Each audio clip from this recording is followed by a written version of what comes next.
Panggung kasus Vina dan Eki kini dikuasai oleh Peggy Setiawan lengkap dengan keluarga dan para kuasa hukumnya.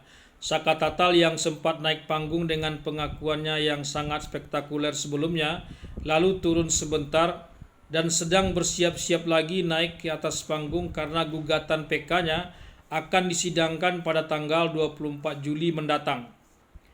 Peggy yang sebelumnya sebagai seorang pesakitan di atas panggung, termasuk juga Saka Tatal, kini terlihat berbeda. Wajahnya lebih cerah dari sebelumnya. Ia terlihat lebih oke meski guratan-guratan bahwa ia orang yang tak berada, kuli bangunan, putus sekolah tetap saja tak bisa disembunyikan. Pelan-pelan status pelaku ke korban kini sedang beralih. Kalau nanti gugatan PK juga dikabulkan hakim seperti pra-peradilan Peggy Setiawan, entah sebagai apa anak-anak Cirebon yang malang ini harus kita kenang. Sebagai pendobrakkah, sebagai pencerahkah, sang penaklukkah, di bidang penegakan hukum atau sebagai apa? Mereka tak akan bisa menulis sejarah mereka sendiri. Tapi Tuhan sudah menunjuk mereka berada di atas panggung sejarah yang kacau balau ini untuk kita tulis masing-masing. Sementara itu Rudiana yang naik panggung awalnya dengan video menangis sesungguhkan karena anaknya menjadi korban. Aib dengan masker hitam yang seolah orang yang misterius dan berjasa membongkar kasus ini. Suroto yang mengaku menemukan korban pertama kali malam itu. Hujan lebat katanya. Eki sudah tewas dan Vina masih menjerit kesakitan.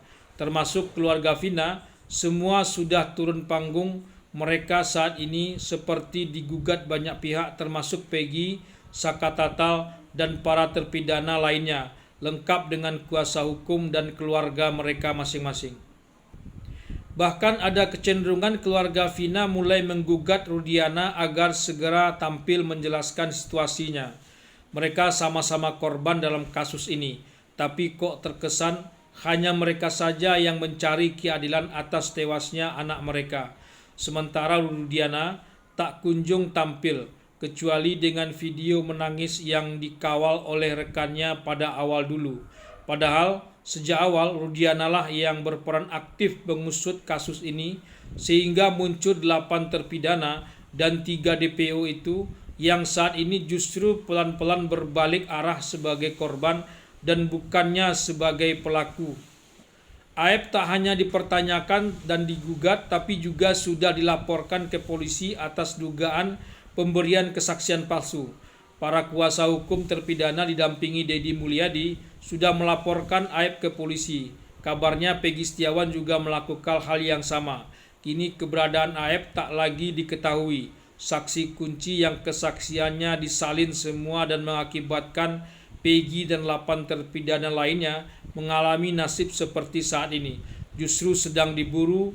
Dia tak hanya turun panggung dari kasus Vina dan Eki ini, tapi juga sudah melarikan diri. Situasi tahun 2016 lalu, tahun 2024 ini sedang berbalik arah. Korban dan pelaku sedang berganti posisi, sementara pelaku yang sebenarnya terlihat masih aman-aman saja.